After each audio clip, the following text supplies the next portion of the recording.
Allegiance. I pledge allegiance to the flag of the United States of America and to the republic for which it stands, one nation, under God, indivisible, with liberty and justice for all. We'll take a moment of silence.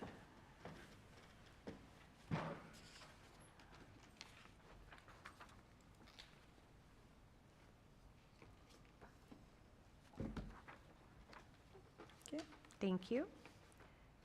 At this time, the board is going to recess into executive session at 5:26. No motion necessary? Motion Yeah, I'll need a motion. I move that we recess into executive session. Thank I'll you. second that. There was a first and a second. All in favor? Aye. Thank you. We're recessing into executive session, and we will return.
higher.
That's what he said. Good evening. We're going to get started, so if you could take your places, appreciate it. Thank you. And at this time, we'll call the meeting to order at 6 o'clock and ask for a roll call, please. Mrs. Reyes? Here. Mrs. Soshanek? Here. Mr. Ceniceros? Here. Mrs. Contreras? Here. Mrs. Barnett? Here. And Pledge of Allegiance.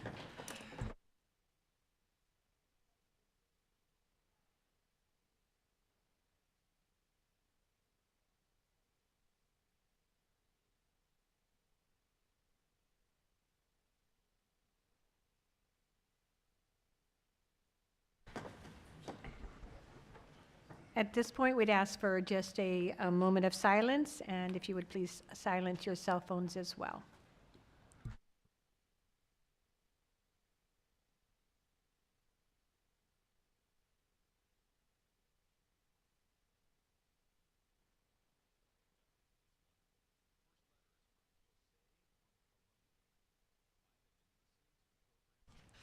All right, thank you very much.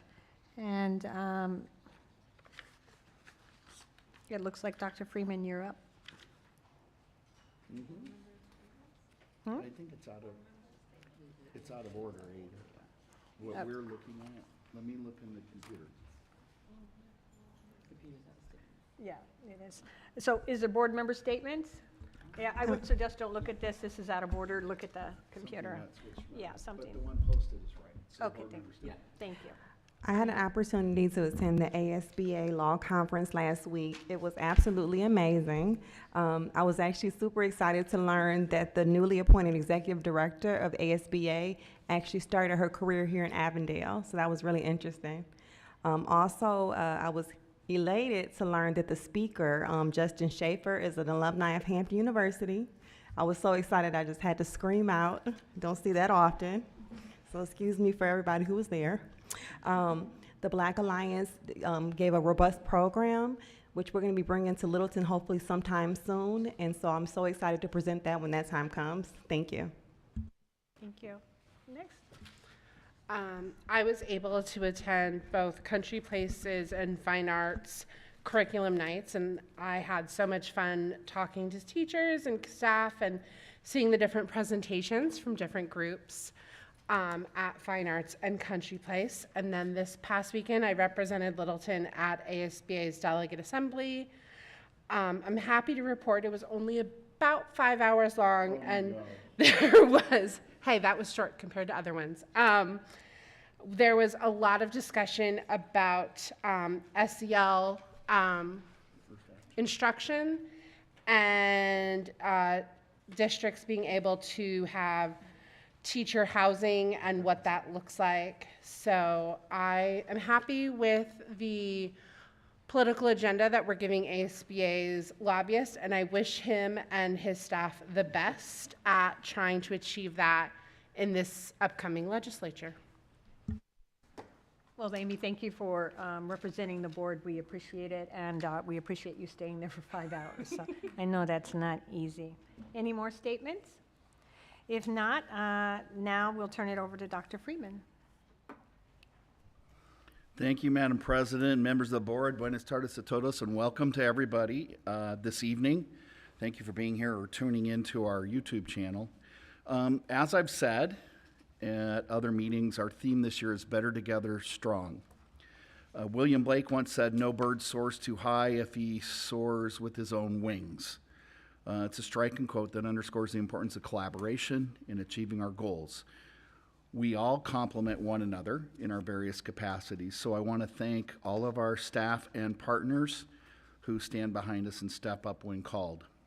2024 is a significant election year in a lot of ways, and Littleton's voter pamphlet will be coming out in a few weeks, so people will begin thinking about casting their ballots this November. We want to remind everyone it will be a very long ballot. I've heard 2 pages, and the question for Littleton School District will probably be at the very bottom of the second page, because they go in descending order by number of voters, and we're not that big. So the district is asking our community to continue the authorization to supplement the legislature's additional assistance formula limit for our capital. I want to remind everybody that according to the Auditor General, last year Littleton operated on $1,000 less per pupil than the state average. These funds from the election are used to support instructional and informational technology materials, student transportation vehicles, facility maintenance and improvements. A no vote reduces our funding by about $375 per student. A yes vote allows us to renew the override and continue with the programs we have. When we take growth and inflation into account, it results in an average of just $1.50 a month compared to the last election. It's only a fraction of the assessed value growth, and the rate will be less over the 7-year life of the override because it'll drop as our community grows. We encourage voters who may have questions about the election to consult the election pamphlet when it comes out or our business services department. The pamphlet will have detailed information about the cost and the use of the funds. October 7 is the last day for citizens to register to vote if they haven't already done that. And that's an important deadline because after October 9th, the county's going to start sending out ballots in the mail. Please register to vote as soon as possible if you are not already registered and you reside in our district. This year we have over 1,000 new students already. And so if their parents are new, they probably do need to do a change of address to get the right ballot. Don't miss the chance to participate in our democratic process. Last month, our board proclaimed September as Attendance Awareness Month. To support the proclamation and with action, we're spreading the message that every minute matters.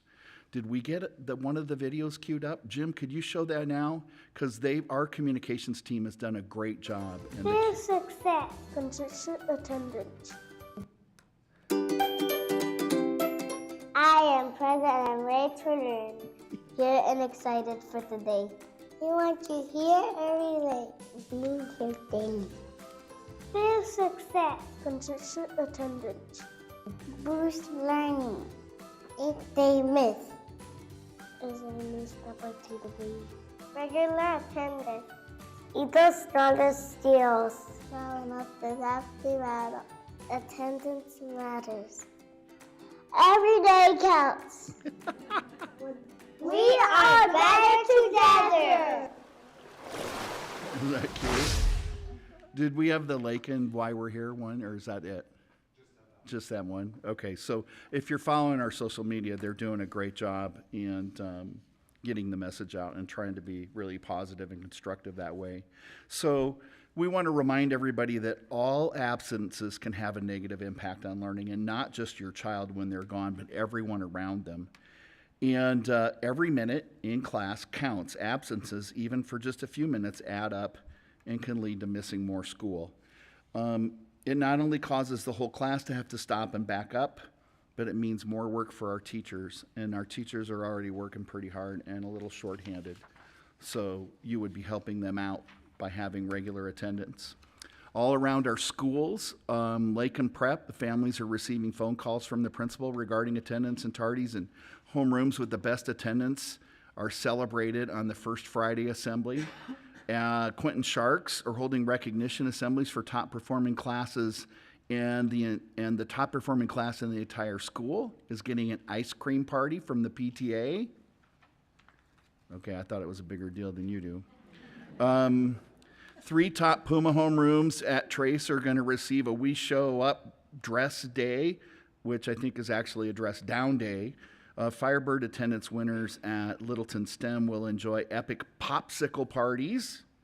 At Littleton Online Academy, their social workers been making an effort to ensure their virtual learning community understands the importance of daily and on-time attendance and participation.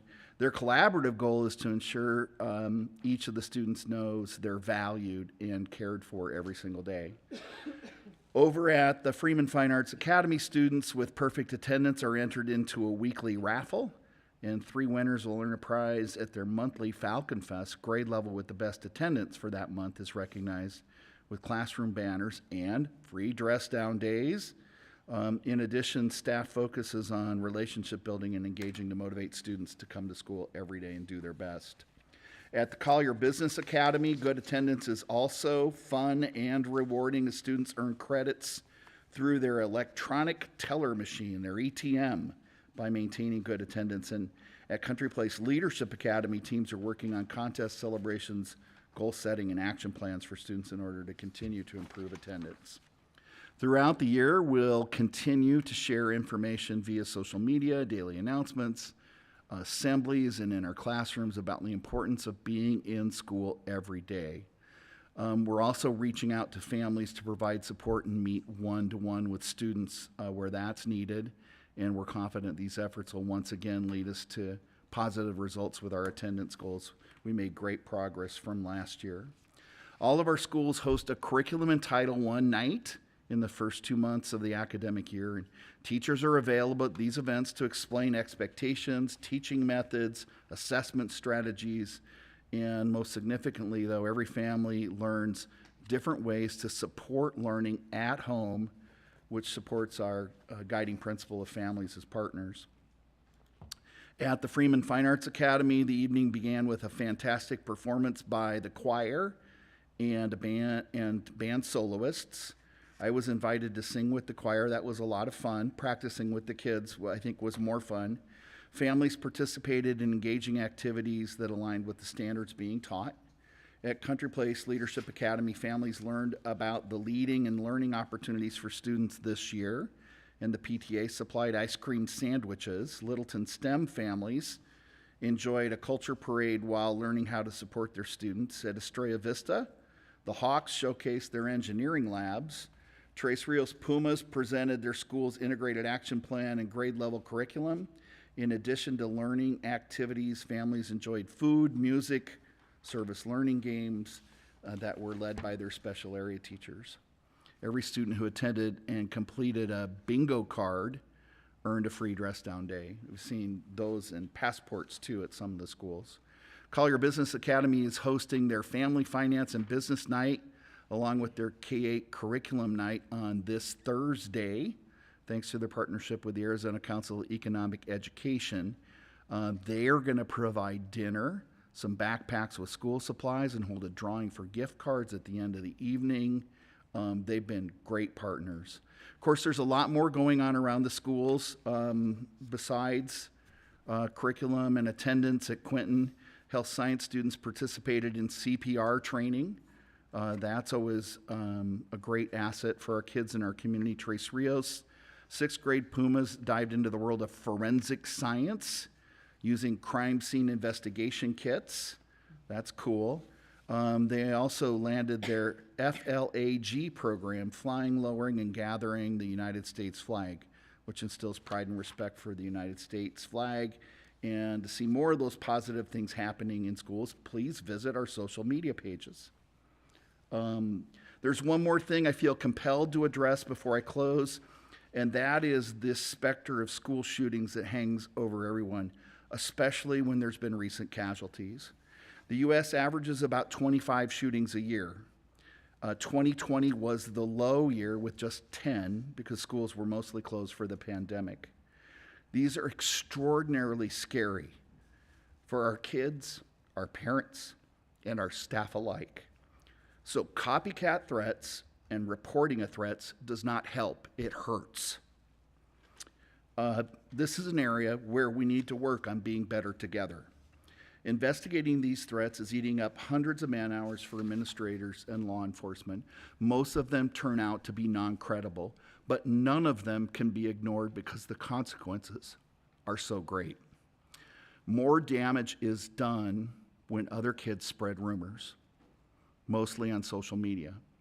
Concerned parents also spread rumors on social media, giving them greater credibility to other caring adults. This has to stop. Students should tell their parents, not their followers. Report, don't repost. Parents should tell authorities, not their followers. Please report, don't repost. Reposting will not stop a tragedy, but reporting to authorities can. And we've been fortunate that many of our parents are doing the right thing. Law enforcement goes to the homes where people making threats live and investigates.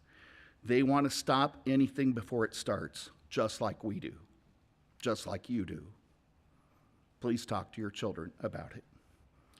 So to close, I want to express appreciation to Donors Choose for their multiple donations through businesses such as Amazon and United Airlines, for their donations of student supplies and STEM materials, equipment, snacks, and cash for several of our schools. And Madam President, that is all I have this evening. Thank you, Dr. Freeman. Next, I believe Ms. Garrison, you're up. Thank you, Madam President, Governing Board. I'd like to introduce Mr. Eric Atuhini. He is here to showcase a partnership with Rex Academy.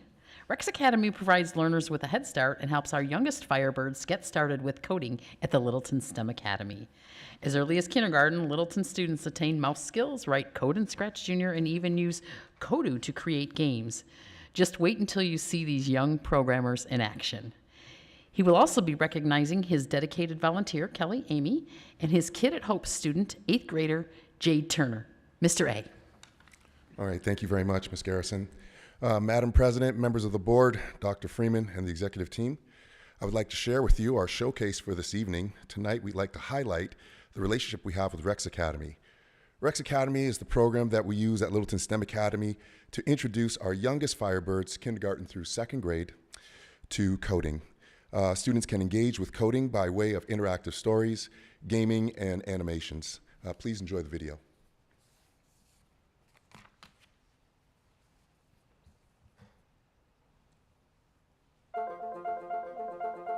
Rex Academy was created by Sandy Padala.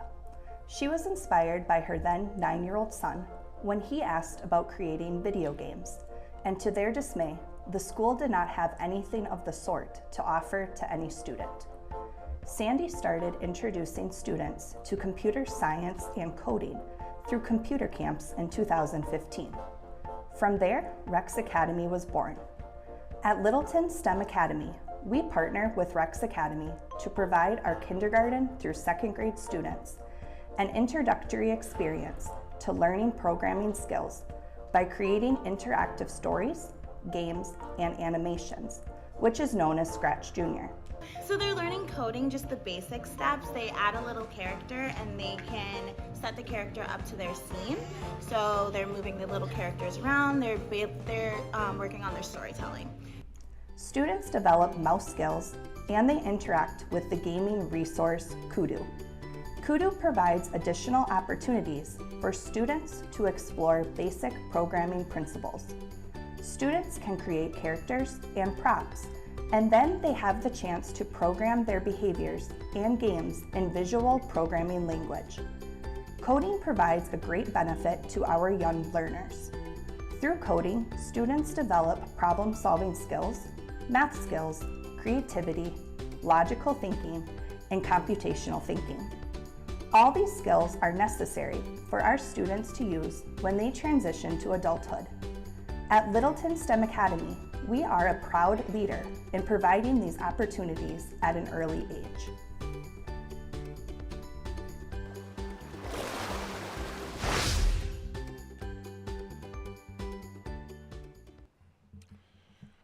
Excuse me, Madam President, members of the board, Dr. Freeman, and the executive team, I'm pleased to introduce you to our Kids at Hope Student of the Month, Jade Turner. Jade is a passionate Firebird who enjoys leadership, discourse, and adventure. She works hard and strives for excellence. Along with this, Jade pushes past obstacles and is always willing to pull classmates along with her when necessary. She is innovative and is always prepared to take on a new task or challenge.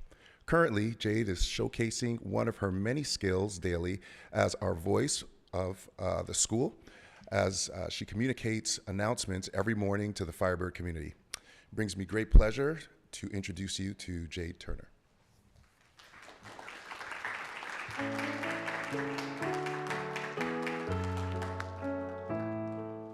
Hello, my name is Jade Turner. I am the Littleton's Kid at Hope of the Month for this month. The reason I think I got selected this month was because, well, for one, I have a really good work ethic. I make sure that all my work's done, and as well, I'm very determined to get my work done on time. Sometimes it's a little bit over, but besides from that, I get stuff done. Then also, I make sure that other people I can help them out. Some people I'd like to thank would be my mom and my dad. I definitely couldn't get here without them, mostly because, well, let's just say they were very inspirational when it came to this. Then I would say my brother, because, well, he's my brother. Then I would also thank my grandma.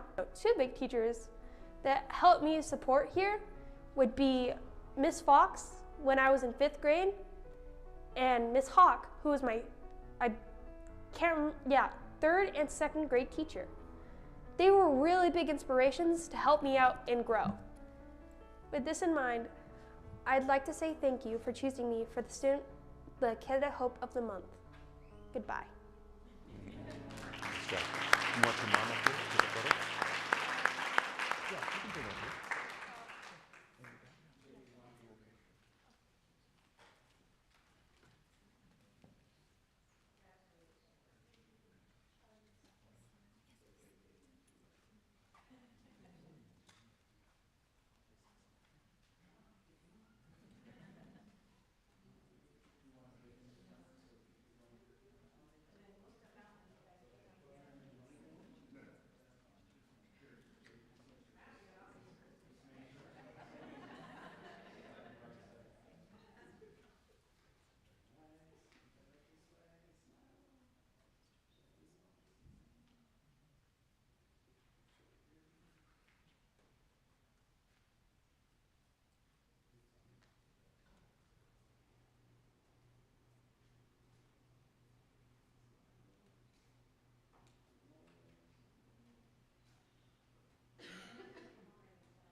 And now I'd like to share the video for our volunteer of the month, or of the, for the month.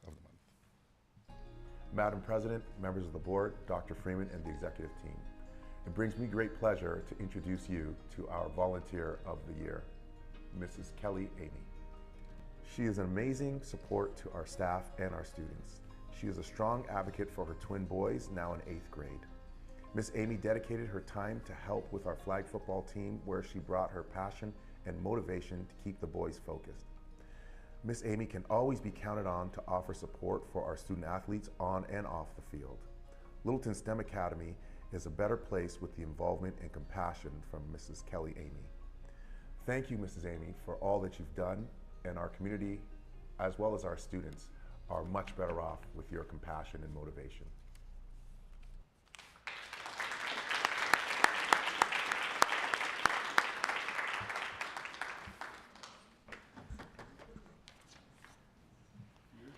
Dr. Freeman said you looked every bit of 15, so take that compliment and run with it. Too young to have 8th graders.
And at this time, there is no call to the public, so we will move on to agenda item number 9, which is the consent agenda.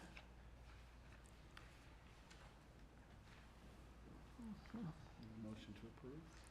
Yeah, I think, is Marcus coming back? Okay, well, we can go ahead and make a motion. I move that we approve the consent agenda. I have a motion, do I have a second? I'll second that. All in favor? Aye. Aye. Any opposed? Hearing none, motion will pass.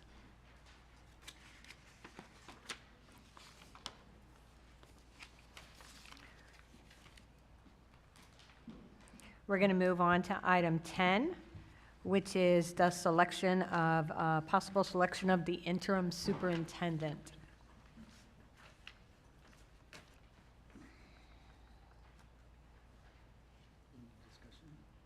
Yep, is there discussion? Any conversation? All right, if not, then we will need a motion. I motion the governing board. Apologies. I move the governing board approve the appointment of Dr. Jamie Cole as interim superintendent pending contract negotiations. There has been a motion. Is there a second? I'll second. There is a second. I'll ask for an individual roll call, please. Mrs. Reyes? Yes. Mrs. Soshenek? Yes. Mrs. Barnett? Yes. Mr. Ceniceros? Yes. Mrs. Contreras? Yes. The motion has passed for the interim, appointment of the interim superintendent. The next steps will be, we will be working on pending the contract negotiations, and we'll keep you posted as that moves along. And thank you all for your patience. It's a process, so we appreciate that. We'll move on to number 11. And Mr. French, that looks like yours. Thank you, Madam President, members of the governing board. At this point in the item, I'd like to invite up our partners from Verigy to come up and provide us a presentation into the energy, solar energy savings program. And I'm going to allow them to introduce themselves.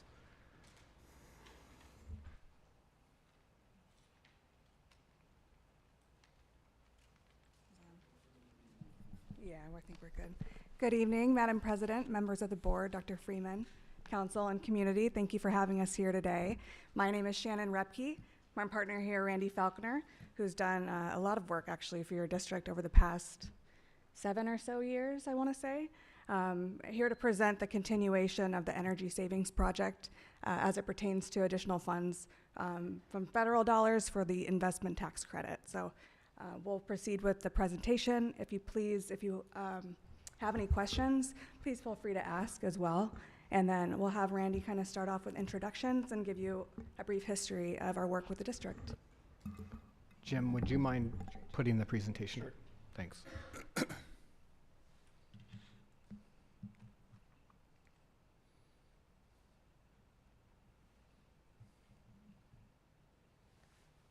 Okay, thank you very much for having us here. Some of you I recognize from the past. We've had a long partnership, as Shannon mentioned. We've done an energy project before. We've done ancillary work as well, mechanical work, controls work. But in 2018, we completed a project for energy savings with your school district. We're the only K-12 ESCO in Arizona. This is our home state, and we are the only one that self-performs their work. That helps us have responsibility for the work that's done and also helps us keep costs low. We've worked with over 80 school districts in the state of Arizona. Everything is in-house that we utilize, including the solar that we're going to talk to you about today. We would actually be performing that work. We've got a trusted project management team that's worked on your districts before, so they actually know some of your buildings and have been in here working with your team before in the past.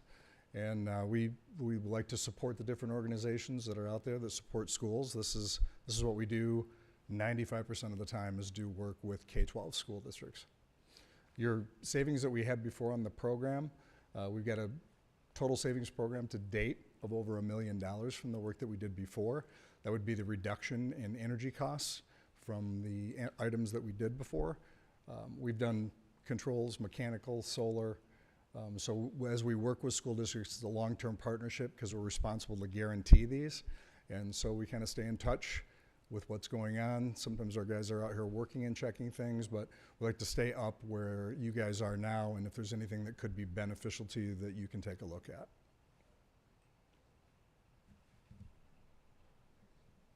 Oh, yeah. Sorry, did you want to add anything? Okay. Okay. Oh, perfect. Yeah.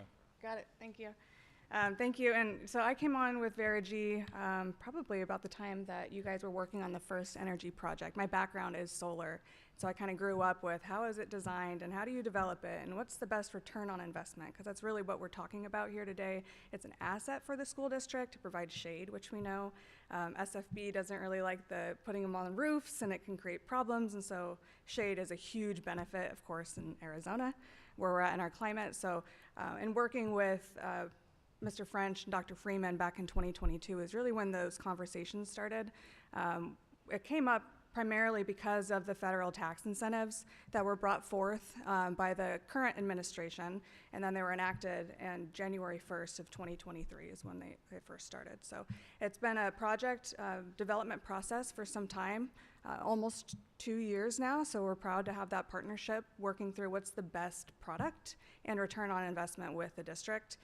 With that, we've collected, as you know, we've did the first energy savings project, so we have utility data already. We provide annual reconciliation reports for that to showcase your savings as well for that project. But we took in additional criteria, which is interval data from the utility company. And so there's a lot that you have to do in order to dissect that, and our engineers in-house engineers are very good at that.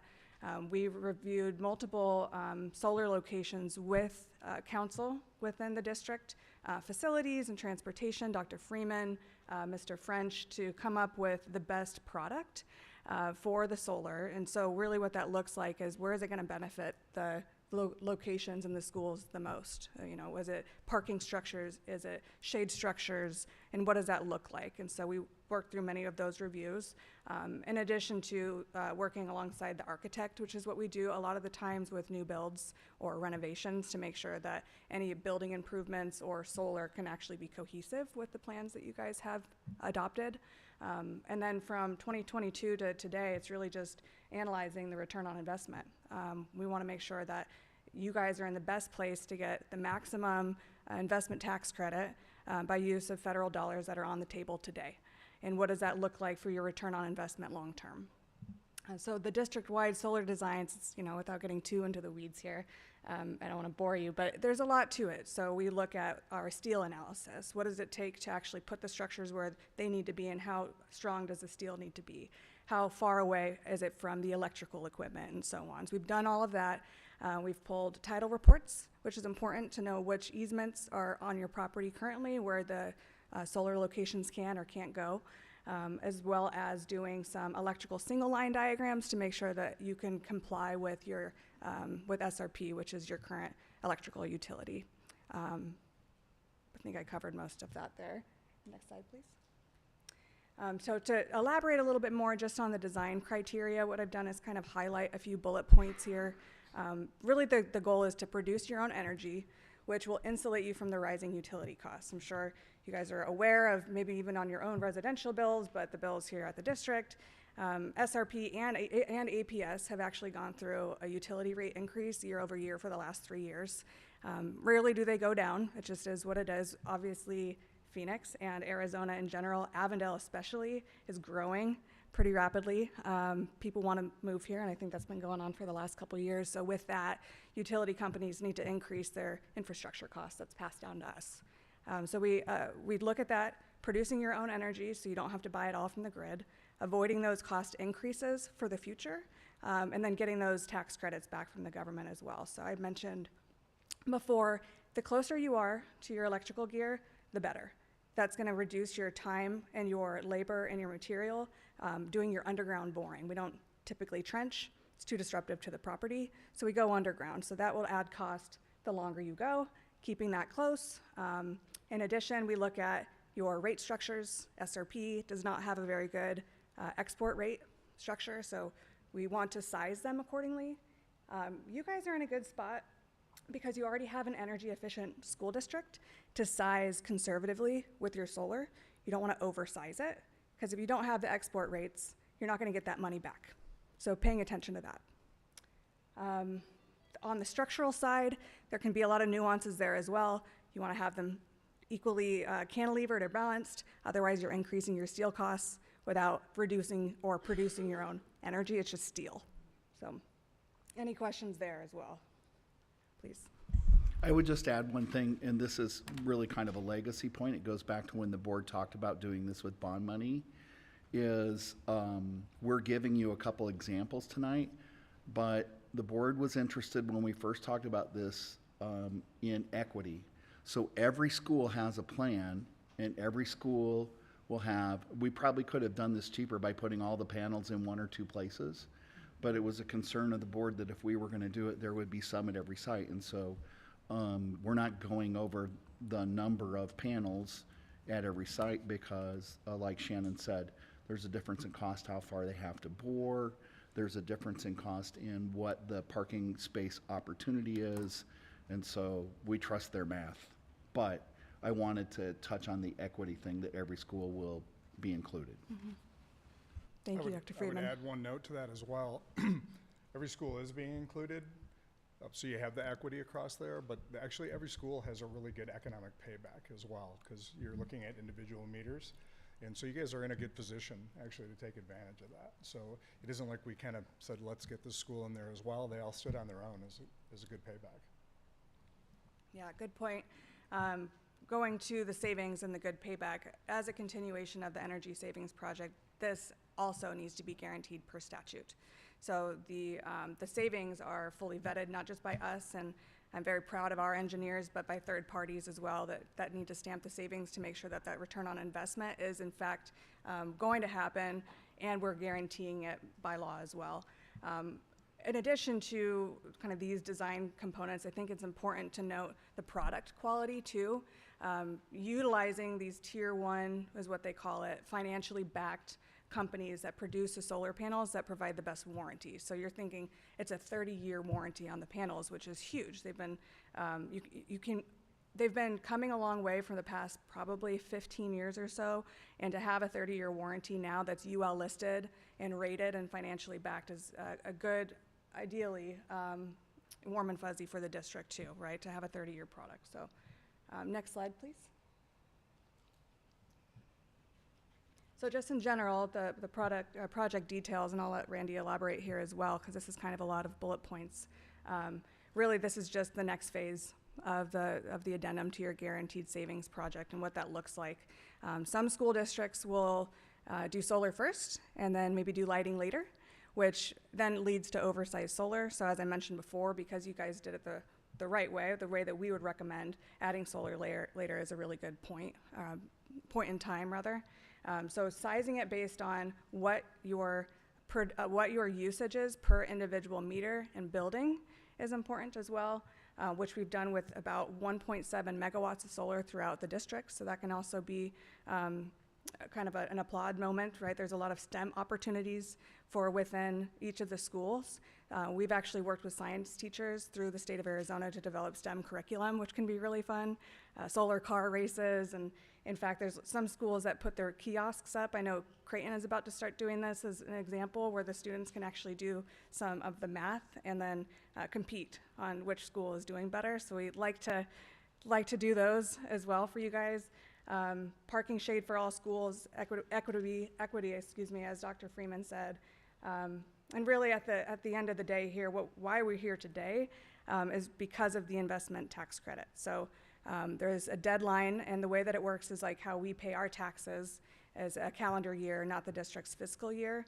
And so anything that is turned on will have to be done in that calendar year. So anything that we're working on today, really what we see for the future, because it is a political climate and there is an election year and we don't know which way it's going to go, is capitalizing on the current time frame and the current landscape that we know today, which is this is on the table. And if you get the systems energized by the end of 2025, then you'll get the investment tax credit the following year, right? 2026, just as we do our taxes. So that's really the timeline for why we're here today. And if Ryan, you want to? I just wanted to say, we had talked about equipment must be ordered by October. Do you want to explain why kind of that is? Yeah, absolutely. So the utility companies, all of them, this one being SRP, has a specific meter socket that they give us a spec sheet for and says you need to purchase this type. This is the only one that we've approved by our company. And so those specific meter sockets now have a 52-week lead time. And I don't love that, we're trusting an entire year's worth of lead time, because sometimes I do think that manufacturers can just kind of throw it out there because they don't want to commit. We've seen them come early, but we've also seen them come later. And so it's one of those things where if we have to lean on what they're telling us for lead times and say, if you say 52 weeks, then it's 52 weeks. Now, to insulate ourselves from the potential of it taking later, the comfort really lies into moving forward with ordering these meter sockets within like October, so that there's an additional couple of months. Because what happens is you don't just receive them in the warehouse. Now you need to install them. You need to final the permit, and then the utility company comes out and turns it on. So we're kind of at the beck and call of the utility company on timing too. So maybe that helps to elaborate. No. So can we ask questions now, or should we wait till you're done? Whenever you want. Yeah, please. Okay, so does the board have questions now?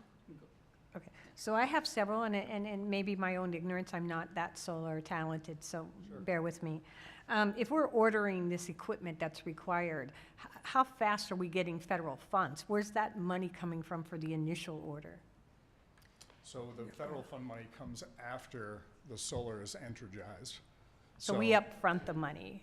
Well, you don't upfront it. You do with what we're looking at. I believe Ryan's working with Stiefel, right, on a municipal lease. And then that payment coming in, we're targeting it to be in year 3. So we have a little conservative estimate there. So when that comes in, then that would go in to pay off that.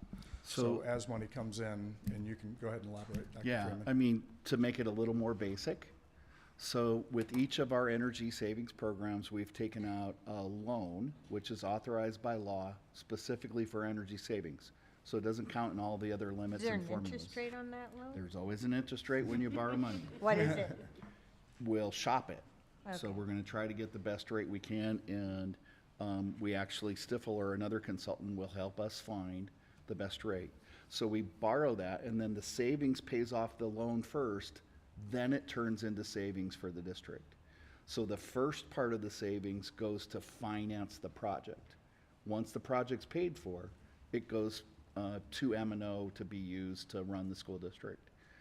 So the idea here is you were already paying the money to the utility company. So there's no additional hardship to the operating budget. The operating budget effort has just shifted to paying the note. And the reason the federal rebate is so important is because it reduces the note. That make sense? Mm-hmm. Okay. But I still have questions. No, go ahead. Okay, so I understand there's an interest I mean, rate. we talk about this constantly, and so sometimes we forget to back up. I know and- there's an interest rate, and you don't know what it is, but what's the total cost we're funding up front? Is it $1 million? What is it? I think right now the estimates as we finish up with these, with the having the lease or the financing come in, I think we're sitting around 7.4 million. Million? For all sites. So we're coming up with a loan on 7.4 million at an interest rate of, I don't know, what would it be, Dr. French, give or take? Just throw a number. We had, I think Litchfield just did something like this similar, and they were about 4%. 4%. So how long does it take us to recover that? Because that is upfront cost we wouldn't be paying to the utilities unless we've exceeded savings, right? Right, so under statute, we have to guarantee payment of every expense to this. So we want you to get the lowest interest rate too, because part of the savings is what we're guaranteeing that goes towards interest rate as well. Okay. So it's all covered under this. There's no Means ancillary. Verigy. If we don't meet our savings target, Verigy picks up the difference. Right. How many times have you picked up differences in your career? One time. Okay, so you're pretty adamant about making sure that doesn't happen. Yeah, we're pretty good at it. So Okay. when we do these, we know what the savings are. And then we don't use 100% of them. We back them down a little bit, obviously, just so we have some cushion. And go at it that way. So the plans that we put forth for economics are always conservative. And then we put in more cushion because we have you. Yeah. And Not then forever. if you save more Oh. too, that's kind of what we consider on top. So if we Right. say you're going to save $1 million, save $1.2 million, that's just $2 million extra you have that's not encumbered by a lease payment. You Right. can use it in your budget. And then you said 30-year warranty on the panels, that's great, but what about the company that installed them? I mean, you can get a 30-year panel on anything, but if you're not around, that 30 years means nothing, so talk about that. It's mostly manufacturer, I guess. You will it pass project manager? Yeah. Thank you, Madam President. Excellent question, too. So we tout ourselves on one, we're in your backyard. We're headquartered here. We grew here. We've expanded from here. And we've never looked back. So we're very proud of that.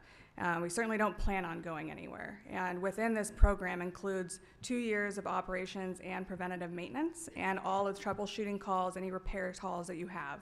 Now, anything above and beyond that, it's just like any asset, right? You don't have to use us past the 2 years if you have somebody else that you would use, and really it's not rocket science, but just like your HVAC, you have somebody who's working on it, so it is an asset, and we recommend maintenance on that. And so that's where I would go from there, but we are planning to be around for a long time and ideally supporting your district. And does our savings cover our maintenance? The savings does cover the maintenance on it, yes. For the first 2 years, it does. And then there's a small fee. It's actually much less than your typical HVAC preventative maintenance fees, where it doesn't cover it. It's just like any of your additional. What's small? Well, sorry, excuse me. That is, I guess, subjective. But what we typically see for school districts is, let's see, for Cartwright, they had 28 buildings, and it was somewhere around $80,000 for the 28 buildings. So. Thank you. That's actually something we're covering now under guarantee. It's included for 2 years, but it's in there. So the reason that we release it is just so that you guys can choose. You can come back to us and go, hey, we like you, you did a great job, continue doing it, or you can select somebody else. We think the cushion will cover it. Okay, thank you. Questions? Yes, ma'am. So I'm seeing that we are offering parking shade structures. Is there a plan to put solar panels anywhere else, or are we just doing parking lots? Right now, we're just doing parking lots, just for, as the conversations that we had, just to make it equitable across all of them. Now, it is possible for years to come, if the utility rates climb so much or they change their structures, where you could utilize more solar to add them in other places. But for now, we really took on the what's your best return on investment without going too far on the solar. So there could be possibilities in the future. Yeah, we just, with Littleton Union, actually, we just added on to theirs that they did the first round. They just added the second round. They have some new buildings which needed solar they wanted there. And then there were some other opportunities because of how high the rates have come up. So we were able to bring in some meters we couldn't bring in before. Yeah, of course, with growth, too, brings new buildings.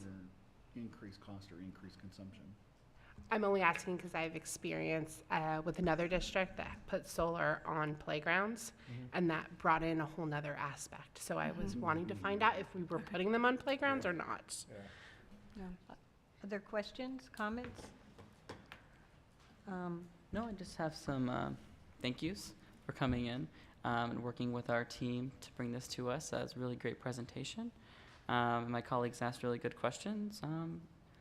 And so I think looking back to when we had the presentation, we were talking about the bond and M&O, I think it's estimate of each campus will be what, 50 to 60% powered by solar? I think that was the estimate. Yeah, we'll offset someplace around 60 will probably be the average.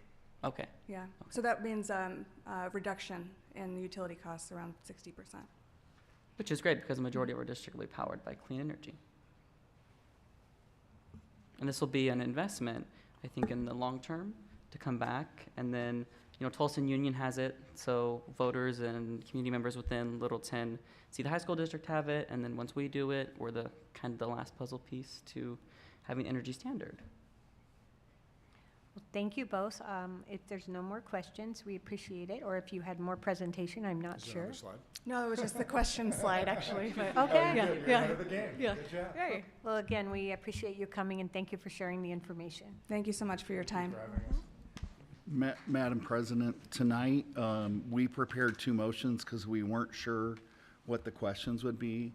Our recommendation is the first motion because we want to make sure we meet the energizing deadline. If you miss that, you miss the reimbursement.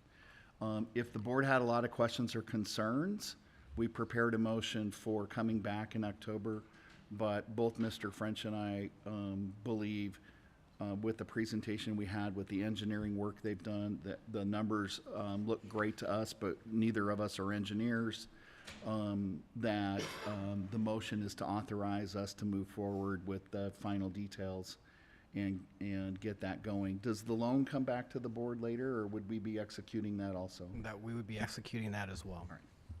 At the best rate possible. So at this time, there is two motions. I'll ask for a motion on this topic.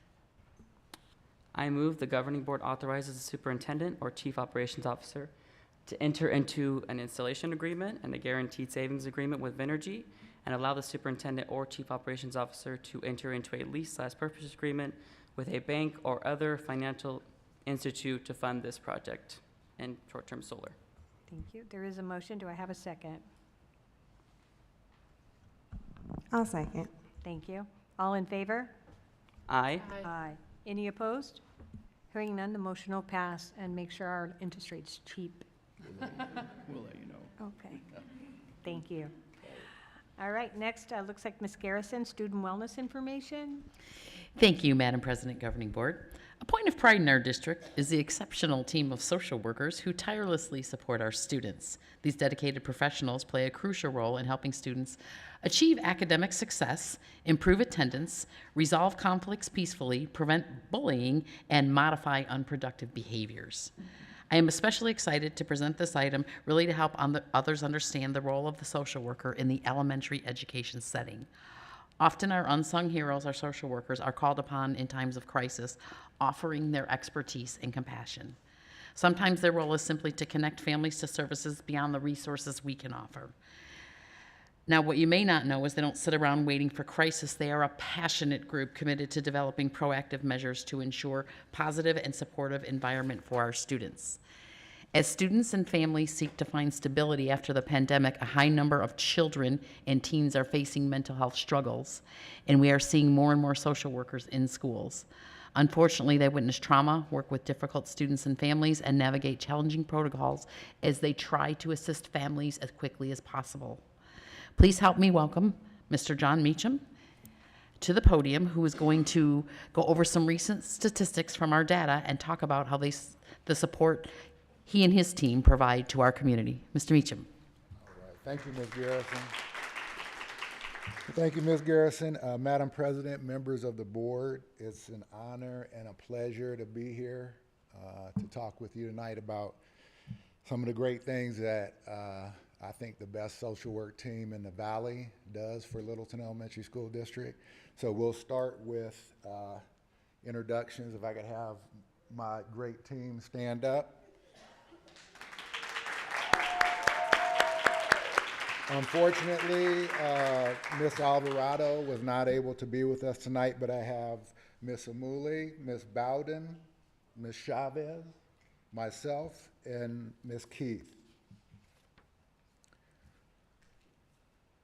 So the first slide you're looking at is the SABRS survey. So we give the SABRS assessment twice a year. So you'll see BOY and EOY. So BOY is beginning of year and end of year. So what happens with the SABRS assessment is it covers 3 domains: academic, social, and emotional. And depending on how the student answered the question, it might flag them high risk. So what we do is we meet with each student individually to talk with them about what qualified them as high risk. We also document that interaction, and we notify parents of said interaction.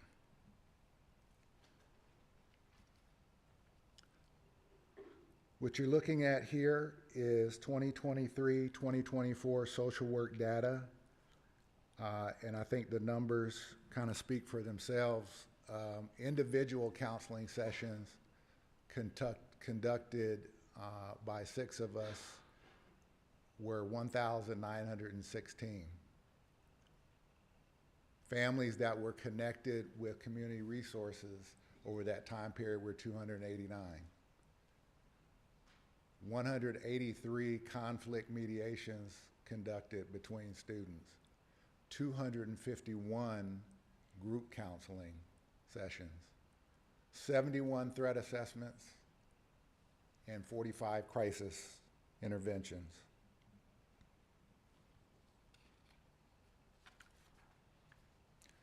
For the sake of time, I won't go through all the great things that the social work team does, so I'll give you a few seconds to kind of look at each slide and read for yourself the social work supports.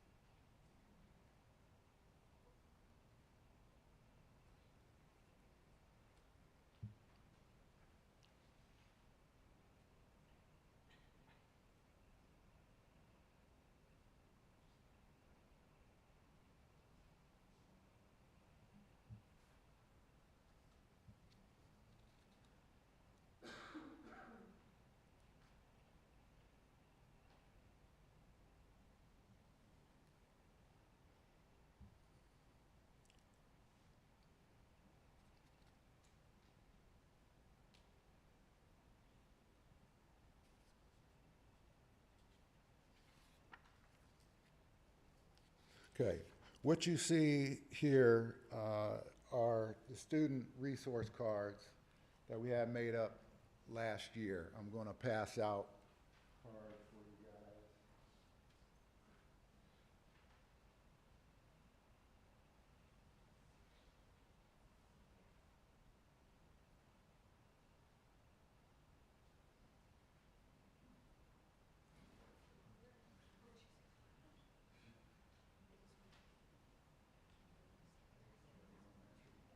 Okay, so what we did last year, the card that has the 6 super skills to help a friend, we handed out to all 6th, 7th, and 8th graders. They put those cards in the backs of their lanyard, so they have them at all times. That card has the National Suicide Hotline number. We also have a card that we can provide to students or parents that have the Suicide Hotline number, the National Teen Dating Hotline, the Avondale Resource Center, and St. Mary's Food Bank. We will do the same this year. Once we've replenished our supply of cards, we'll meet with 6th, 7th, and 8th grade and provide them with those cards.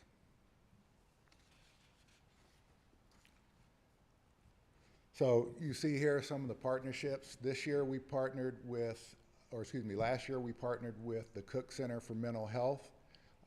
You can see there some of the topics that were provided for parents. This year we switched to an app-based program, which is the ASU Family Checkup Program. This is completely free of charge to families with students with 5th through 8th graders. The program's being offered as brief strengths-based, delivered virtually in both English and Spanish, with optional coaching support via phone or Zoom.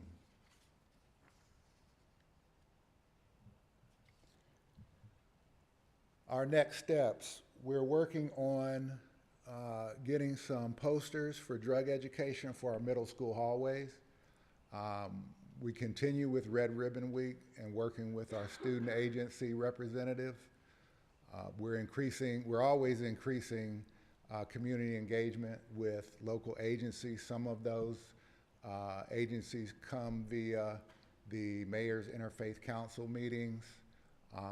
Touchstone has a parenting program that we can refer to. There's also the Southwest Family Advocacy Center, which we utilize quite a bit. Some of their classes include healthy relationships, parent resiliency, and in a digital world, technology and relationships. And if the board has any other questions or comments, we would be happy to bring back more information for you at a later time. So with the Sabres, do we give that to K-8, or is that just a certain grade level? We're just doing it for 6, 7, 8. Okay. And part of that, I apologize, I actually had a stat to give you guys on the nationally, the suicide rate for people aged 10 to 14, declined from 2001 to 2007. It tripled from 2007 to 2018, and then did not change significantly through 2021. The good news, if we can call it that, is in 2021, Arizona residents aged 10 to 14 had the lowest suicide mortality rate at 3.4 suicides per 100,000 people. So I think what we're doing definitely is making an impact on our students, and we always continue and strive to do better. But I hope that that gives you guys a good idea of all the hard work that this great team does. Thank you. Oh. Well, having heard that, I mean, that's fantastic news. But from the reading I'm doing, John, you know, I see teen anxiety, relationship issues, and family issues as being, you know, super prevalent in our kids' lives. If you and your team could just characterize without a stat, but what are the kind of things that kids are coming to you that they really are upset about and need help with? Is it relationships, or is it? Well, I guess I'll speak for all of us. There's a lot of social media. You know, there's a lot of bullying via cell phone. There's always been domestic issues and concerns, homelessness. I mean, you really cover the gamut, and that's what for us can be difficult. You know, you can be inundated in a day with many, many, many different issues and concerns. So that's why we're always looking for resources. Because once you think you've seen it all, then there's something that you haven't had to address. So, correct, helping them cope. Correct.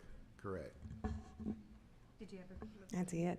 I wanted to first say thank you all so much for what you do. I've worked in this field for 20 years, and to say that I have a great regard for social workers is an understatement. As Dr. Freeman stated, our students and all students are at a disadvantage. And I look at the EOY, the end of year, and you notice that it went up slightly. And there was a study done that showed that the reason why it went up instead of going down towards the end of the year is because even the end of the year brings a great deal of anxiety to many students, because school is their safe place. It's the place that they go where they know that they can eat. And thankfully our district provides during the summer, but there's a lot of safety issues and concerns that our students have with housing instability, with various things where school becomes a safe haven. And even more so, these social workers, the job you do, there is not enough to give you, because the students come to you and you are their safe place, you are their confidant, you are their advocate, you are the person who speaks for them, because you have an opportunity to get to know them on a different level than even the teacher who has the responsibility to teach 20, 30 other students. You're able to have that one-on-one. So I just want to just really say, please, I think that if anything that we can do, any resources we can give, I think that that is the most important thing, because our students deserve to have every opportunity. And I think that even as you stated, I think and Amy stated as well, and I agree with her concern, that this needs to be something that's more broad than 5th and 8th grade, because as we know, the formative years of a child's life are from birth to 5, even 6 years old. So when they come in to our schools, and even more our COVID babies, they're at a disadvantage as far as that goes as well. So I would really just love to just figure out what we can do to get more community resources, not to burn our social workers out, to get them the support that they need so they can pour into our students. And I just want to say thank you so much for everything you do, because you really are changing the lives of our students and changing the lives of our world. Thank you very much, and again, it's an honor to be here. Yes, ma'am. I just kind of wanted to repeat what Rachel said. My daughter is a 6th grader this year, and she will tell you her favorite person on campus is Miss Keith. Like, she has no problem telling you that. She loves talking to her, and she loves just having someone who's not worried about academics, but someone she can just talk out her day with. So thank you to all the social workers, and a mommy thank you to Miss Keith. Again, thank you.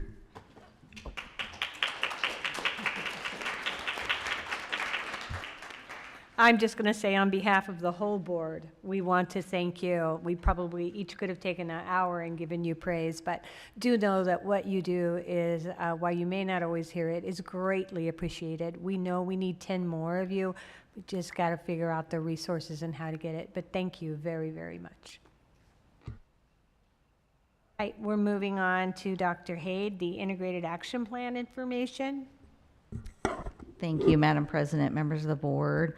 I'd like to introduce Mr. Brian DeLesio, who will be helping the principals present their integrated action plans this evening. If you'll remember at the last meeting, he talked about our goal attainment and how they were connected. So here we're moving on to the future, and we will be discussing what's going to be happening this year. Mr. DeLesio. So before you get started, just so I'm clear, I understand Dr. Friedman tried to assist us in some kind of format of a time limit or a time frame. So would you prefer as you go through, we ask you questions, or would you like us to hold the questions for you at the end? What's your preference? Let me ask my colleagues. Okay. Would you guys like questions when you're done, or at the It's going to need to be each second. Yeah. All right, sounds like we said at the end. Perfect. Now we know. Thank you. Thank you. All right, President Reyes, members of the governing board, Dr. Freeman, before introducing our school principals to present their school integrated action plans, I'd like to preview the 24-25 governing board goals in which the schools base their goals around. Goal 1, increase progress and skills in K-3 reading and 4-8 math using the Classroom Site Fund, or CSF, goals. Last year, 8 out of our 9 schools made progress towards their goal in 23-24 in reading and in math. You'll see, okay, good, it's up there, thank you. You'll see that goal 1 has been split into 2, 1 for K-3 reading and 1 for 4-8 math. Goal 1 aligns to the governing board principle 1, every student a learner. Students reach their fullest academic potential through a balanced academic core curriculum. The district ensures a rigorous, viable, and consistent curriculum for all students. Instruction is differentiated to meet the needs of a diverse student population. Students demonstrate growth towards mastery of Arizona College and career-ready standards. Goal 2, increase attendance and decrease chronic absenteeism. Last year, all schools decreased chronic absenteeism by a minimum of 9%, where several were much higher than that. Goal 2 aligns to governing board principle 3, families as partners. Families are knowledgeable about and actively involved in their child's educational program. Families are meaningful partners in their child's educational success. Employees and families communicate effectively in a professional and courteous manner. And goal 3, increase meaningful interactions between school and home, parent community events that related to volunteer availability, and parent community interest. This goal replaces the professional learning goal that we had last year, where all schools met their goal. Goal 3 also aligns to governing board principle 3, families as partners. Tonight, our school leaders will also be sharing their projected school letter grades. The data that determines the school letter grades have been calculated and reviewed by the district. The final school letter grades are reviewed by the state governing board and voted on and approved in late October. So by statute, they must get those out before November 1st. Right now, the district expected letter grade will be a B. Now I'd like to turn this over and introduce our first school principal, Miss Amy Rendon from Tres Rios Service Academy.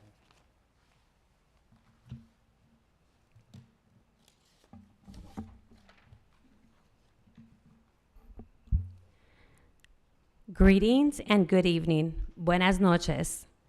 Good evening, Governing Board President Reyes, Governing Board members, Dr. Freeman, and the Littleton community. As the principal of Tres Rios Service Academy, I am pleased to present our goals for the upcoming school year. We are proud to report that we met our 23-24 goals and are projected to be and sustain to be a highly performing B school. We are dedicated to sustaining our growth and achieving excellence in the 24-25 school year. Our first goal is By the end of 24-25 school year, 80% of all K through third grade terrestrial students will demonstrate growth on end-of-year FastBridge reading assessment. In 23-24 school year, 32% of kinder through third grade students increased by 1 proficiency level. We revised our ELA goal from increasing proficiency levels to focusing on growth in FastBridge, which encompasses all proficiency benchmarks. This shift reflects a more comprehensive approach to measuring all student progress. While increasing proficiency levels provided valuable insights, tracking growth across all proficiency benchmarks in FastBridge offers a more nuanced understanding of student literacy development. This goal was selected to promote teachers to collaborate with colleagues, administrators, families, and education professionals for the success of all students, recognizing that students thrive in a collaborative educational community that focuses on the whole child. The root of the concern is the need for a strong understanding of the data analysis framework to improve Tier 1 reading instruction and intervention. We believe this goal will support teachers in developing a reflective process to implement instructional best practices through their understanding of the data analysis framework to drive instruction. To achieve this goal, we will enhance collective efficacy through targeted professional development that focuses on educators identifying the desired learning outcomes, aligned assessments, and rigorous student learning experiences. Our professional learning communities, PLC work, will center on assessment and data analysis to differentiate instruction and improve student learning outcomes. We will provide Tier 1 instruction, targeted interventions, and access to programs like Reading Plus and Park during designated Walk to Read and What I Need times. Success will be measured by increased ELA student achievement as indicated by FastBridge, district benchmarks, CFAs, Reading Plus and Park data, and end-of-year AASA assessments, as well as improved application of high-return instructional best practices and an increase in student agency. Our second goal is, by the end of the 24-25 school year, 60% of all 4th through 8th grade students will make typical or high growth from the pre to post district math assessment. 57% of 4th through 8th grade students made typical to high growth for school year 23-24. Similar to our first goal, this objective was selected to foster collaboration among our teachers to ensure the success of all students. Again, the root of our concern is the need for a solid understanding of the data analysis framework to improve Tier 1 math instruction and intervention. We believe this goal will assist our teachers in developing a reflective process for implementing math instructional best practices through their grasp of the data analysis framework. To achieve this, we will enhance teacher collective efficacy through targeted professional development with a continued focus on assessment within our professional learning communities and comprehensive data sharing with all stakeholders.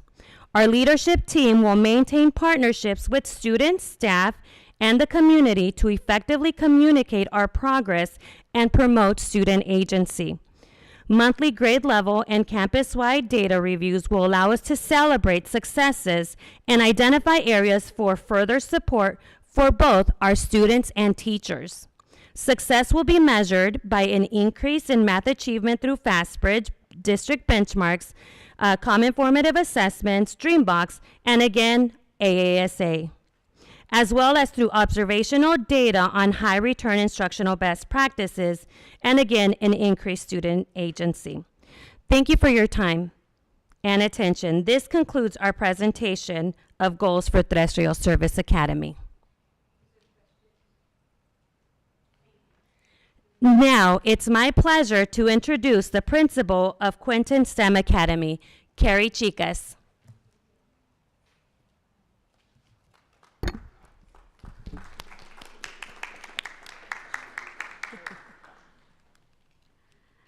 Madam President, members of the board, Dr. Freeman, executive team, and Littleton community, good evening. I'm Carrie Chikas, principal of Quinton STEM Academy.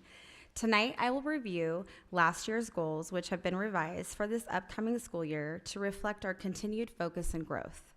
Our first goal, by the end of 2024-25 school year, 35% of Quinton STEM Academy students in kindergarten through third grade will demonstrate mastery on the FastBridge reading assessment as measured from the beginning to the end of the year. Last year, 26% of our students reached mastery. We aim to build on this progress to increase literacy achievement. We want our students to leave third grade as confident, capable readers. To support this, we have introduced the Walk to Read program for grades K through 4, where our students work on targeted skills. Teachers are committed to pushing students to pass their phonics routines, and students are rewarded with a coin for our book vending machine and a t-shirt for completing their phonics milestones at our Shark of the Month assemblies once a month. Professional learning on Wednesday will focus on data chats, instructional rounds, and continuous education. During collaborative team time, we will consistently review data to guide instruction, intervention, enrichment, and maintain a results-oriented focus. Progress on this goal will be tracked through FastBridge progress monitoring and our middle-of-the-year assessment. As a school, we have reviewed our AASA data and are currently projected to be rated as a C. To improve our outcomes, we have implemented several key changes. These include placing a strong emphasis on Tier 1 instruction, ensuring fidelity in intervention practices and data tracking, and strategically moving teachers to positions where they can better serve our school community. These adjustments are designed to enhance our overall performance and student success. Our second goal, by May 2025, 75% of Quinton STEM Academy students in 4th through 8th grade will demonstrate typical or high growth on the pre to post math test. Last year, 62% of our students achieved this, and our goal was 70%. We are confident in raising this goal by 5% due to our long year focus on math professional development. This goal was established to increase math fluency, enhance the depth of mathematical understanding. During our collaborative team time, we will track progress on essential standards and math fluency, using this data to drive instruction, intervention, and enrichment. Our professional learning on Wednesdays will be differentiated to target improvement in math instruction with focusing on building teacher efficacy through intentional planning for rigorous instruction. We will monitor the progress of this goal through common formative assessments and classroom observations. Thank you for this time, and I will now introduce Mr. Eric Atuhini. Oh, are we asking questions? Okay. I just had a quick question. What are you using for your pre and post math test? Is it? That is our district benchmark. Perfect. Yes. Thank you. Okay, thank you. All right, I will now introduce Mr. Eric Atuhini from Littleton STEM Academy. Yes, I did. C. Yep.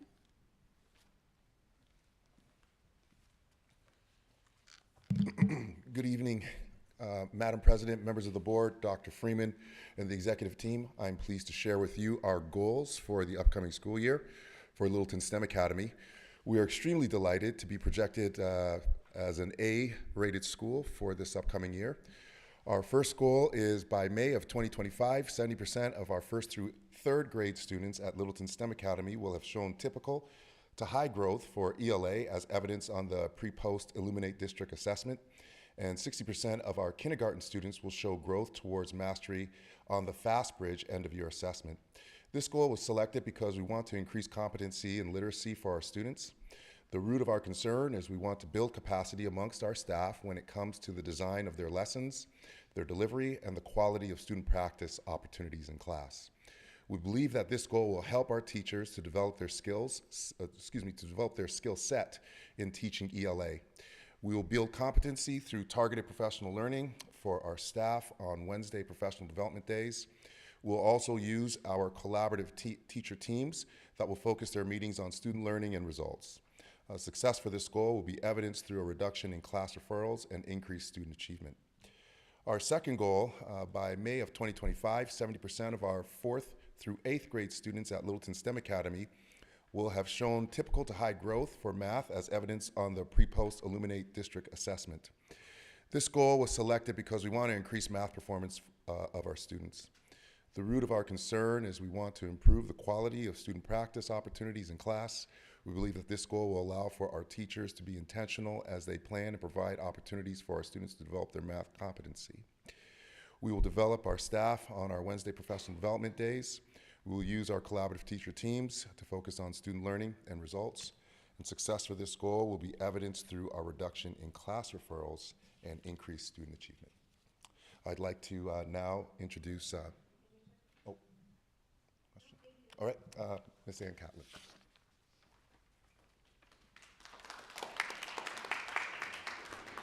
And just before you start, I just wanted to let him know I almost saw a smile out of him, which is very unusual. I almost saw it when he...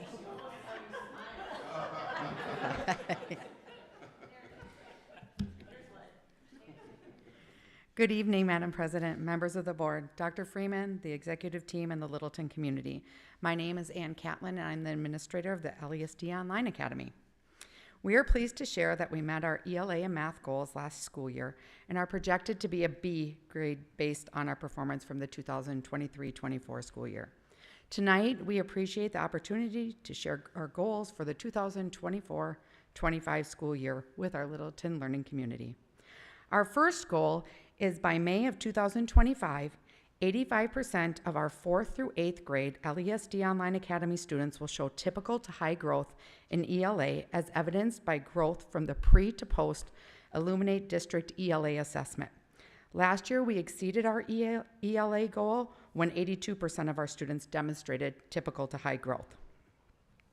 Our guiding coalition, along with our teacher team, set this goal to demonstrate our commitment to support literacy achievement for all students. We know to support our students optimally, we must build our capacity to intentionally plan lessons and activities, as well as assessments, using strategies that support student learning at high levels. We believe targeted teacher professional development on Wednesdays, professional learning and coaching sessions with our solution tree coach, as well as leveraging our district ELA TOSA will support us with targeted student practice, intervention, and extension to grow our professional competence and therefore grow our students optimally. Our success will be evidenced by our students' growth and achievement. Our second goal is by May of 2025, 70% of our 4th through 8th grade students will show typical to high growth in math as evidenced by growth from our pre to post Eliminate District math assessment. Last year, we had a math goal that involved Dreambox, and we exceeded our 5-lesson goal to meet an average of 5.97 lessons per week in Dreambox. For this year, our guiding coalition and collaborative teacher team created a goal that would allow us to better track growth aligned with the district pre to post assessments, as well as the AASA, the Arizona State End of Year Assessment. To meet the goal of strengthening our students' math skills, our team determined we must raise rigor and improve the quality of our lesson planning, intervention, and extension to include high-impact instructional strategies.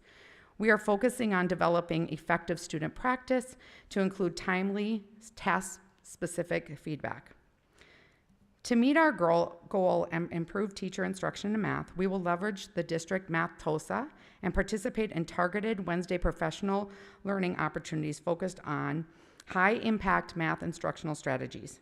We will also continue our work and our PLC journey with our solution tree coach with a focus on student learning and collective inquiry to really drive increased student achievement in math. At this time, do you have any questions for me?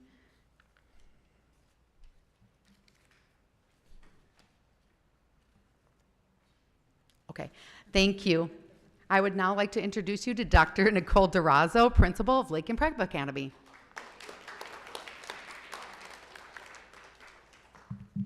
Good evening, Governing Board President Reyes, Governing Board members, Dr. Freeman, and Littleton community. Thank you for this opportunity to share our integrated action plan.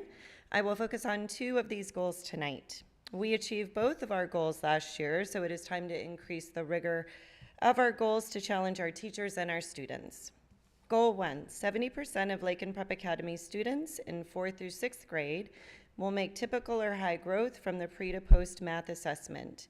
Last year, our goal was to complete 5 Dreambox lessons a week, and we achieved 5.54 lessons a week.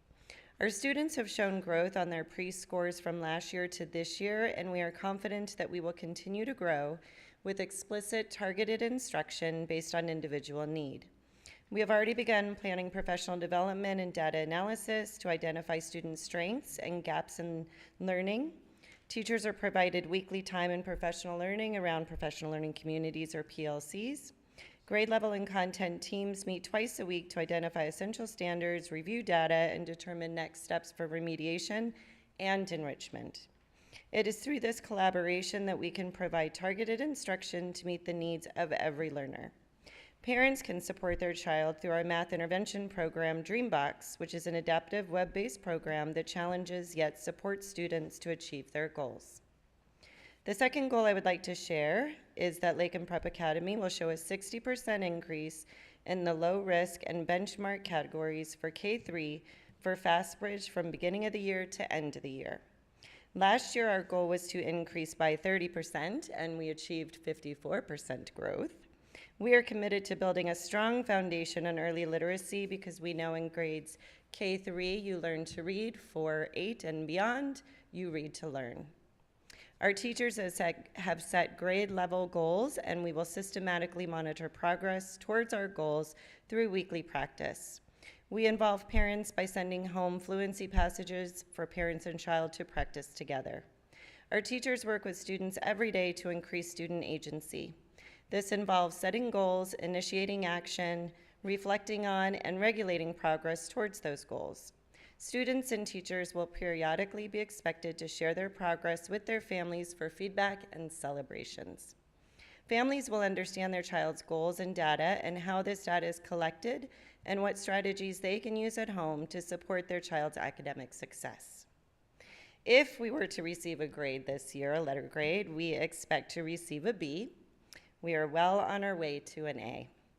This concludes my IAP presentation. Thank you for your time and attention. Vamos, Leones! Questions? I just have one. You're one of the few that talked about increasing your lessons, where you said you went to 5.5.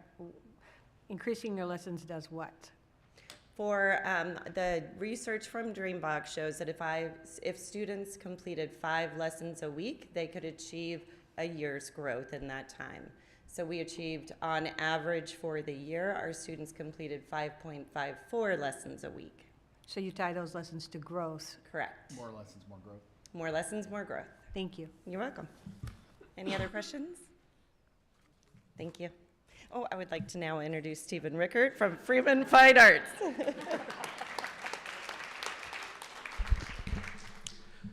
Good evening, President Reyes, members of the governing board, Dr. Freeman, and the executive team. Thank you for the opportunity to share with you the goals that will guide our work for the 24-25 school year at the Freeman Fine Arts Academy. With the projection that we will maintain a grade of a B for this year, attaining these goals will serve as evidence of our continued growth.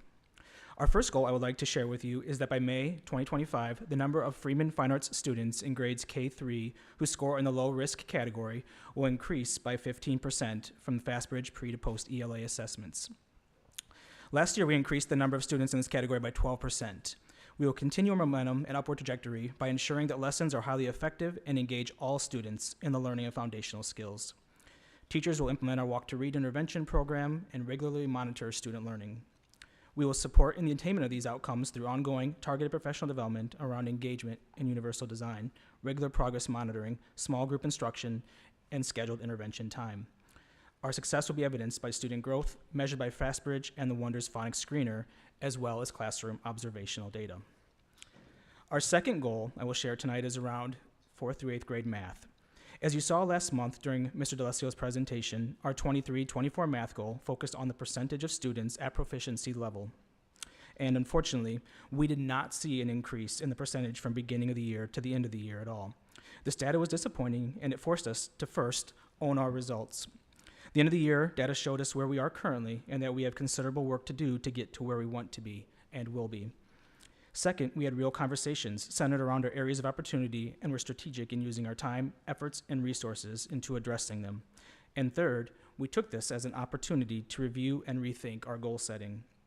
While last year's goal gave us an idea of the number of students achieving proficiency on our post-assessment, it did not account for the great growth that many of our students made. In fact, on our most recent state assessment, Freeman Fine Arts students earned 89% of the possible growth points. Our students are growing, the gaps are closing, and we need to write goals that recognize this growth. With this in mind, our second goal is by May 2025, at least 70% of Freeman Fine Arts students in 4th through 8th grade will make typical to high growth from the pre to post math assessment. In order to ensure that we meet this goal, we will provide professional development around engagement, UDL, and conceptual understanding in mathematics. We will also implement supplemental math materials and schedule time for individualized intervention based off of essential standards. We are confident that this will result in effective math instruction and ultimately measured student growth. Thank you for your time, and be happy to answer any questions. Questions? Is this the first time you didn't have any growth in the last 2 years, 3 years? From my understanding, yes. That last year was my first year with the data with Fine Arts. I'm not 100% sure. So, Ms. Ricker was the assistant principal last year and took over the principalship this year. For the state assessment growth, the one done by the Department of Education, no, they had good growth that year as well. These are the 3 aligned goals and the measurements that they chose as a staff and how to look at them. And what they did is they wrote their goal on proficiency instead of growth. So you will remember when we look at the percent of kids passing the state test, it's not a high number, right? When we look at the percent of kids growing, and I haven't seen all the growth data that's coming out, but last year, I think all but one of our schools earned all of the growth points. I mean, there's a scale, so, what's different this past year is growth points dominated the point schedule, and we anticipate the Department of Ed's going to change that. They mess with it every year. So our strength as a district has always been our growth, because where your level is has a lot to do with where you started. And so if I don't know if you remember the Reardon study, our kids were getting more than a year's worth of growth, but if you start out 2 or 3 years behind, it takes a while to get back to that level. And one of the interesting things about Fine Arts is they have the highest gifted census of all of our schools. So when you just look at the plain percent of kids passing and not passing, that's one number. When you look at the kids showing a year's or more than a year's worth of growth, that's a different number. In the board goals for last year, they chose the percent passing instead of the percent growing. And so that may only go up 1 or 2%. That's a hard number to move, especially if you're looking at proficiency, because the gap to proficiency can be pretty big. So I appreciate your honesty in coming up and talking really frankly and openly about your goal and your school's progress and the changes you're making. I think that took a lot of courage, and we don't see that all the time. It's not easy. Thank But you. thank you. Thank you. I think, Mr. Rickard, on your growth points for math, you had 22.5 out of 25 points. We did, yeah. It was about 89% of the total possible points. And you're a B school? We are B school, yeah, projected B school. Thank you. Yep, thank you. And now it's my pleasure to welcome Ms. Samantha Armstrong, Principal of Estrella Vista. Thanks. Good evening, Madam President, members of the board, Dr. Freeman, and the executive team and Littleton community. I am pleased to not only share our goals for the upcoming school year for Estrella Vista STEM Academy, but I'm happy to share in working on our goals in the previous year, we are projected to be a B-rated school, moving up from our C rating last year. Our first goal, by May of 2025, at least 80% of Estrella Vista's kindergarten students will reach Skill 2, and 1st through 3rd graders will increase by 3 skills or complete all 14 skills that we will measure using the phonics screener from beginning to end of the year. In reviewing our previous goal, we were able to improve students' literacy skills by achieving 16% overall increase of students in the low-risk category using FastBridge measures. Our guiding coalition worked to create a goal that would support students in early literacy skills by tracking and supporting students in phonics instruction. The root of this concern is to support the staff in building student interventions, teacher responses to student needs, to our desired outcome of improvement with early literacy. We believe that having our Collaborative teams focus on tracking data, supporting students during their WIN time, and WIN is targeted phonics instruction, where students are supported in groupings based on their skill and their need, where they receive skill-specific instruction, and working to develop their early literacy skills, instructional strategies that will support the outcomes of increasing students' overall literacy. For our second goal, by May of 2025, at least 70% of the 4th through 8th grade students will show growth from pre to post as measured by the Illuminate assessment in August, the beginning of the year, and May, the end of the year. Last year, our goal was a Dreambox 5-lesson goal, and we achieved over that. We achieved an average of 6.5 lessons.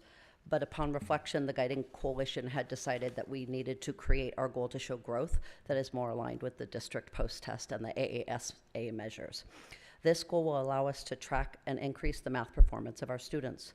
The root of our concern is that we want to improve the quality of teacher instructional practices with the desired outcome of student mathematical understanding. This goal will allow teacher teams to work collaboratively with the data from the district measures to create quality instructional opportunities for students and the ability to track their progress throughout the year. Staff will be developed during Wednesday professional learning days, both on-site and as part of the district collaborative teams, and through our implementation of instructional rounds. These opportunities will allow our collaborative teacher teams to focus on student learning and ultimately student results. Success for this will be measured and tracked using the district assessment and overall increase in students' mathematical achievement. Thank you. I would now like to introduce Dr. Cagle from Country Place Leadership Academy. Good evening, Madam President, members of the board, Dr. Freeman, executive team, and our esteemed guests and audience. Thank you for allowing us to present some of the amazing work that's going on at all of our schools. We anticipate at Country Place that our letter grade will be a B for last year. We were really proud of achieving many of our goals, including our student attendance goal, our literacy goal as well. And then we had, as Fine Arts, shared an opportunity for growth in mathematics. So our K-3 literacy goal, our goal last year was to show an increase by 10% from the beginning of the year to the end of the year on the FastBridge reading assessment, and we almost doubled that to 18%. And so we're very excited about the work that's going on in our primary reading program. We're going to continue to work on opportunities for teaching our teachers best practices and collaboration, especially with the increase in the number of new teachers that we have on our campus, working with them to unpack standards and teach them best practices in reading, and then working with reading interventions in small groups, both in the classroom and in our Walk to Read model, and with our incredible reading interventionists as well.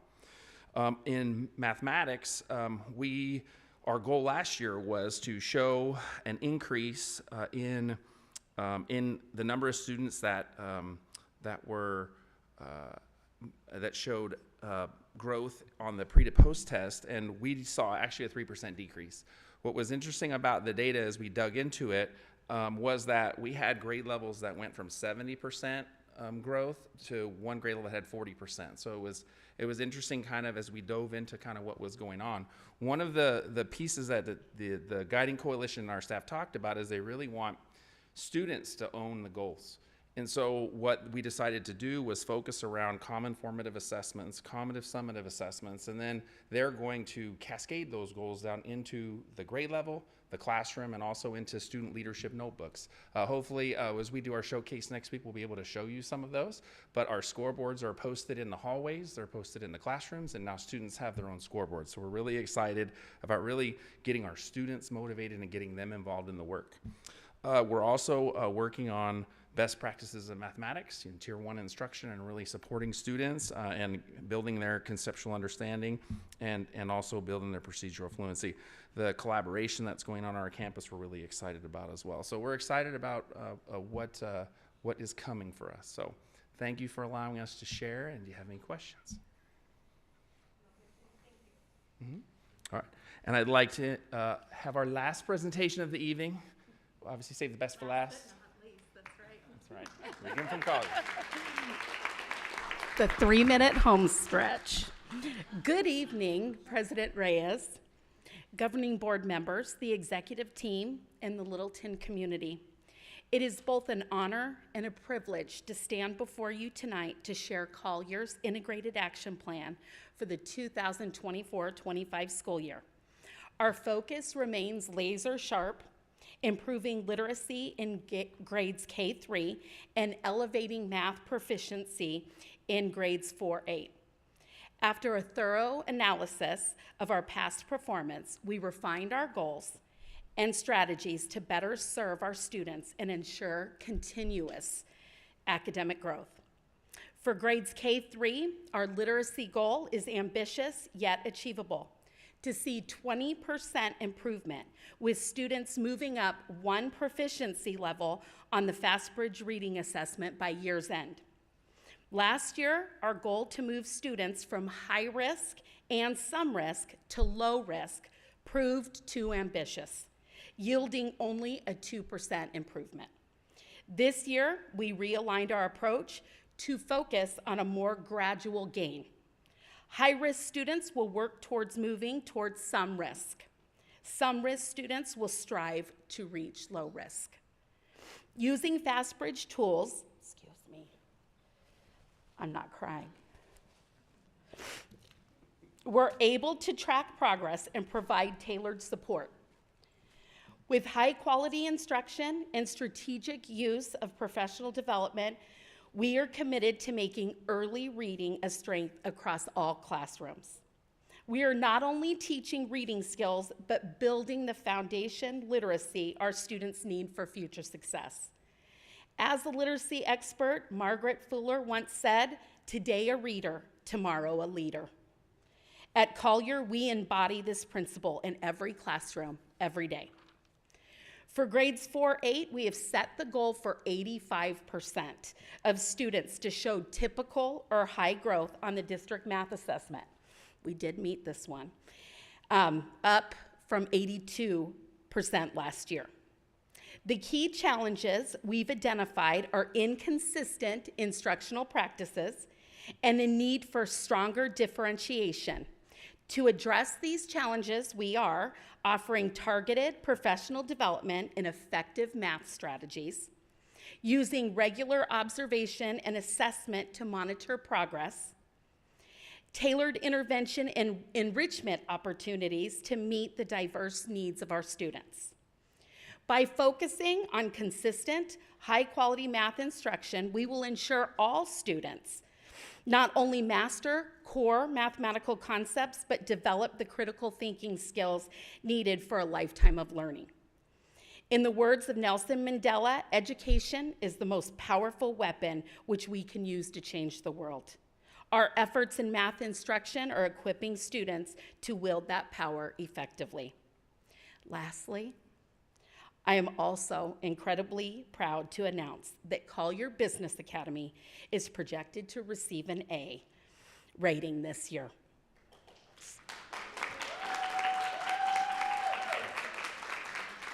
The pack, do you see them back there? They're troopers.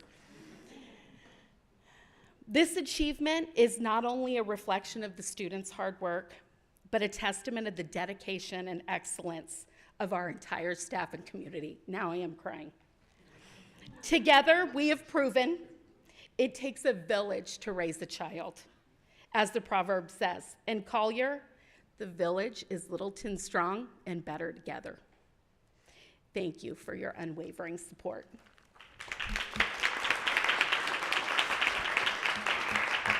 Is there questions? I'm just gonna, go ahead. Oh, of course. Of course. I'm allocating Dr. Freeman to answer on my behalf. No, my question is a district-wide question, and it's not a question for you. Okay. So you are welcome to go sit down. Thank you. You are the best. I It's just late. I have a comment for you.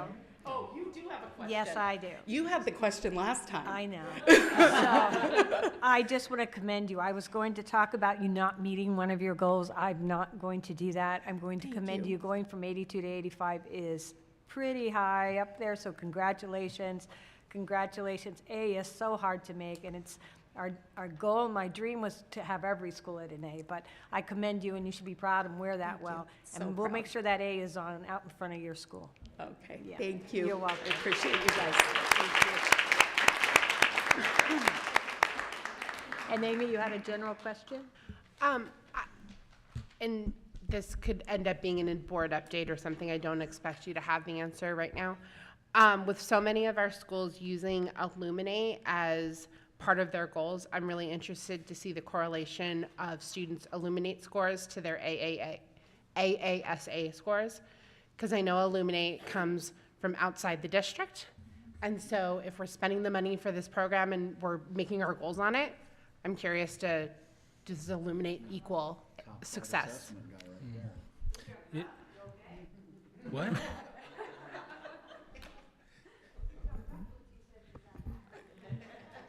You start talking about data, I get excited. These IEPs put me to sleep. President Reyes, Member Sosnick, yes, we do have that, and we'll make sure that we get that in your guys' hands. You're welcome. All right, next, looks like Dr. Haid is a discussion item, so. Thank you. Madam President, members of the board, I just wanted to say that this is an amazing group of leaders here, and I think it shows that their collaboration has moved our student achievement forward. And so can we give them another round of applause? And Eric, I think they didn't talk about your A as much because you didn't get teary-eyed. So. Oh, and he's smiling, so that was an A. Okay, I gotcha. I see you now. Okay, Madam President, members of the board, item 14. This is coming back for discussion from last time, policy IHA. So after discussion at the last meeting, the recommended changes have been reviewed and the administration is now recommending to keep the policy as it is currently written. While the recommendation at the first reading was based on information from ASBA Policy Services, it has since been determined and confirmed through District Council that our current policy complies with both Arizona Revised Statute and the State Board of Ed guidance. The statute directed the State Board to take action on their rules, and the changes applied to high schools but not common schools, which is a K-8 school, and that's what we are. There's no need to duplicate what is already in State Board rule, and our current policy compels the district to follow the course of study to comply with State Board guidelines, which is done through materials adopted by the Littleton Governing Board. If you have any questions.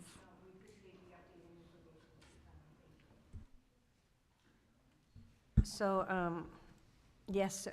Future items. Is there any future items anyone would like to see on the agenda? Yes, sir. No future items. I forgot to jump in for these are amazing. Thank you so much, Dr. Freeman, for getting those on the agenda. I think the only thing concerned is there will be a way to put this in policy that it's required.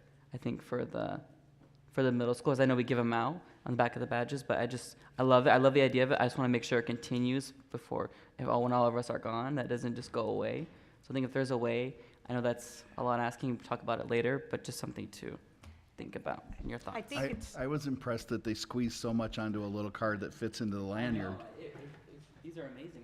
I love it. I'm sorry, Madam President. I was going to say, I think there's ways that we can continue to make sure this moves forward. I'm not sure putting it in a policy what it would look like, and that would be legal counsel and other things would have to go. But I do agree that as we move forward, we keep this alive. I'm not sure what the forum is or the platform, but I would say right now, writing a policy would require legal counsel and perhaps other conversation. And I think we table that for a little bit, but find a different way to keep this alive and keep it moving forward. We did ask the social workers about it, and they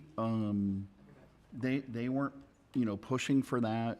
I think really, to Member Barnett's point, is that they need to be resourced, and we ran into a problem with grants where the specific qualifications underlined in the grant made it almost impossible to find social workers because there weren't enough people in the marketplace with all of those credentials for all of the schools to hire. And I think John's gone, but I think his original or bachelor's degree is in criminal justice or something like that. And he's one of our premier social workers. So they put this all together. This is organically developed from the team. The other thing I think it would be interesting for the board to know where we do the suicide prevention training is there's a minimum in statute. We had people asking for it. I mean, we have more than the legal requirement of people trained in identifying that. not because we raised the stakes, but because our staff wanted it. And so, you know, part of our mission is caring and growing, and I think caring is a strength of our team. Thank you.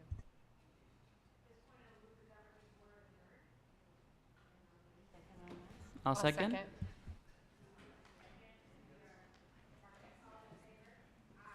Aye.